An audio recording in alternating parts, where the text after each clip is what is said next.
Among a crowd of Ultra models, the Xiaomi 17 Ultra by Leica features the best optical zoom lens in the world, and the stunning colors of the Leica Essential mode is impressive.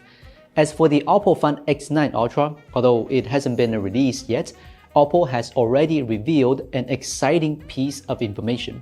It will come with a 200 megapixel 3x telephoto, along with the world's best 10x ultra telephoto camera. In contrast, the vivo X300 Ultra doesn't seem to bring us many surprises, and then there are even some downgrades in its camera specs. If last year's X200 Ultra was one of my favorite phones, then this year's X300 Ultra is probably no longer on that favorite list. My disappointment doesn't mean it's a bad phone. In fact, the X300 Ultra is still a very good device. If you're interested, you can check the link below the video, available at geekwheels.com. Looking purely at the raw strength of the camera system, the X300 Ultra is still undoubtedly one of the strongest. But if the comparison is with its predecessor, then I think Vivo hasn't gone all out yet. Most of the upgrades are on the main camera. The sensor size is slightly larger, and the pixel count has also increased.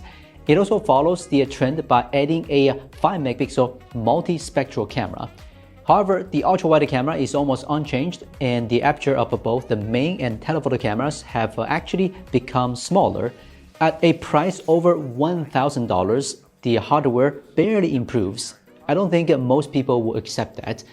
We can only hope it surprises me during real-world camera testing. That said, if you have ultra-long distance photography needs, I still trust Vivo's capabilities. Their teleconverter kit was well received last year, and the new one should be no different. The new 200mm teleconverter is significantly smaller in size, and they also made another 400mm one.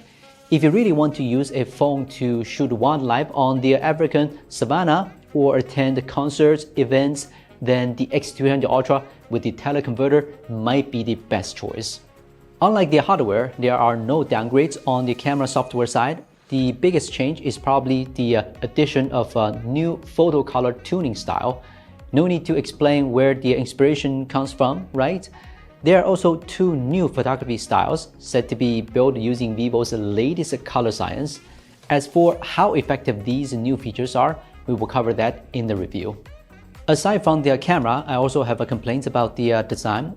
The X300 Ultra comes in 3 colors. While the black version remains as satisfying as ever, the other two don't look as good as those on the X200 Ultra.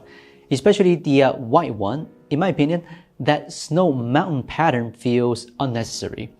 After a year of trial and error, Vivo finally realized that the camera control button was useless, so it's gone on the X300 Ultra.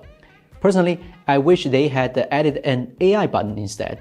Having an extra customizable button is quite convenient in daily use. Other changes aren't very noticeable. For example, the body is slightly thinner, but the weight has increased a bit. Charging power has gone up slightly, and so has the battery capacity, both by around 10%. As for the processor, it's definitely the latest Snapdragon 8 Elite Gen 5. The screen refresh rate has been upgraded to 144Hz, while the resolution remains at the 2K level, and it finally uses flat protective glass. The bezels are very narrow, appear to be symmetrical on all 4 sides.